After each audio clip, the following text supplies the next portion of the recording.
Hello, my dear students. Yesterday we had learnt about dynasties that ruled Vijayanagara and Rakkasatangadi battle.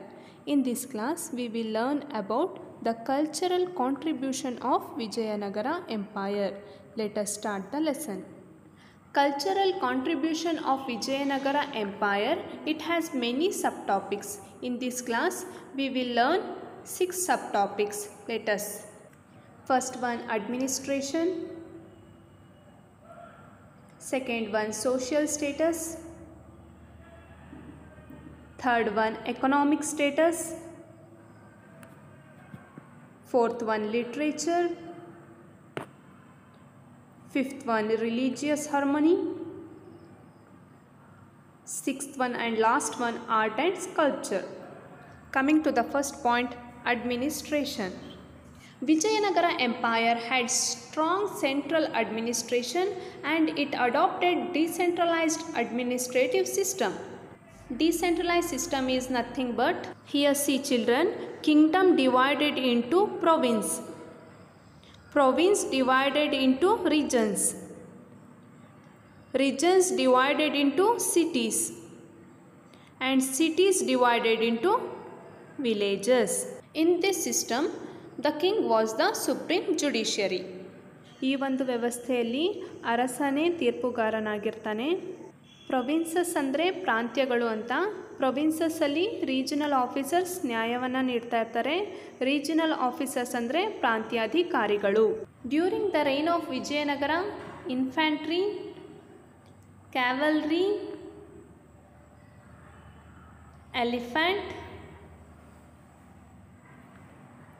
and cannon were the prominent division in the army. Arabian horses were the center of attraction in Vijayanagara.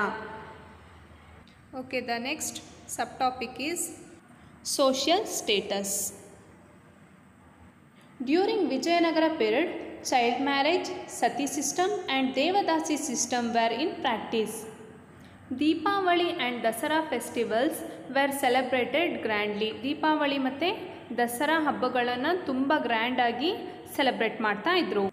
Go further, the third sub point is economic status. Agriculture was the main occupation. ಅಲ್ಲಿನ ಮುಖ್ಯ ಕಸುಬು ವ್ಯವಸಾಯ ಅಥವಾ ಕೃಷಿ ಮಾಡುವುದಾಗಿತ್ತು. During this period rice, maize, sugarcane and cotton crops were the major crops. They had trade link with other countries and rice, cotton, cloths, iron, diamond, sugar, musk, sandal and spices were exported. Horse, silk cloths, makmal cloths were import. ಆ ಒಂದು ಅವಧಿಯಲ್ಲಿ ರಫ್ತು ಮತ್ತು ಆಮದಿನ ಕಾರ್ಯವು ತುಂಬ ಕುಶಲ ರೀತಿಯಲ್ಲಿ ನಡೀತಾ ಇತ್ತು.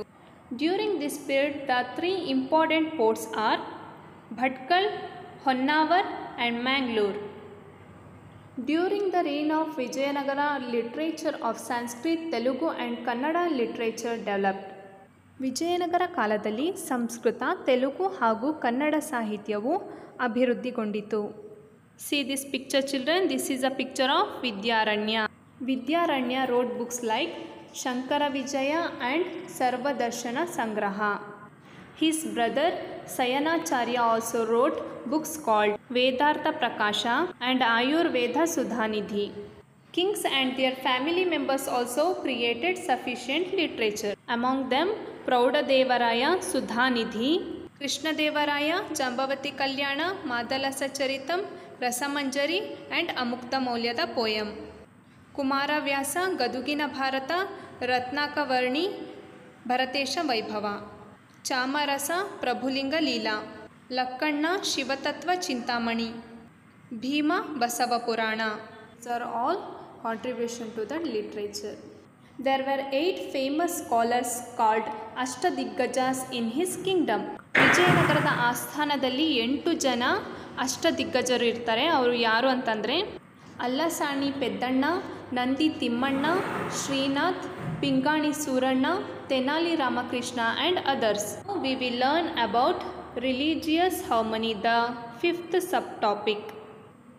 Bukkaraya solved problems between Jain and Vaishnavas, known by Shravanabelagola inscription 1368. Shravanabelagola ಶಾಸನದಲ್ಲಿ Bukkaraya ಜೈನ ಹಾಗೂ ವೈಷ್ಣವರ ನಡುವೆ ಇದ್ದಂತಹ ಕಲಹಗಳನ್ನು ದೂರ ಮಾಡ್ದ ಅಂತ ತಿಳಿಸಲಾಗಿದೆ. Barboza visited Vijayanagara and stated that any Christians, Jew, Muslim, Hindu can live happy in the empire. ಬರ್ಬೋಸ ಅನ್ನೋನು ಯಾವಾಗ ವಿಜಯನಗರ ಸಾಮ್ರಾಜ್ಯಕ್ಕೆ ವಿಸಿಟ್ ಮಾಡ್ತಾನೋ ಆವಾಗ ಅವನಂತಾನೆ ಈ ಸಾಮ್ರಾಜ್ಯದಲ್ಲಿ ಕ್ರಿಶ್ಚಿಯನ್ ಆಗಿರ್ಬೋದು, ಮುಸ್ಲಿಂ ಆಗಿರ್ಬೋದು, ಹಿಂದೂ ಆಗಿರ್ಬೋದು, ಯಾವುದೇ ಧರ್ಮದವರು ಕೂಡ ಸುಖಕರವಾಗಿ ಜೀವನವನ್ನು ಸಾಗಿಸ್ಬೋದು ಅಂತ ಹೇಳ್ತಾನೆ. The next sub topic is art and sculpture. The temples of that period were built with strong granite rocks. Virupaksha temple, Hazara Ramaswamy temple, Vittala Swamy temple, Krishnaswamy temple, Kamala Mahal, Sringeri Vidyashankara temple, Kalahasti temple are some important temples which were built during their rule. ಈ ಎಲ್ಲ ದೇವಾಲಯಗಳು ವಿಜಯನಗರ ಸಾಮ್ರಾಜ್ಯದಲ್ಲಿ ಸ್ಥಾಪಿಸಲಾದ ದೇವಾಲಯಗಳಾಗಿದೆ. Chariot, Narasimha and Ganapati illustrate the stone sculpture of Vijayanagara region. Vijayanagara ಕಾಲದಲ್ಲಿ ಗಣಪತಿ, ನರಸಿಂಹ ಹಾಗೂ ಕಲ್ಲಿನ ರಥವನ್ನು ಒಂದೇ ಕಲ್ಲಿನಲ್ಲಿ ಕೆತ್ತಿಸಲಾಗಿ ಈ ಸ್ಮಾರಕಗಳನ್ನು ರಚಿಸಲಾಗಿದೆ. This I would end the chapter. Hope you understood the topic. I will send you the homework. Complete it within given time. Thank you.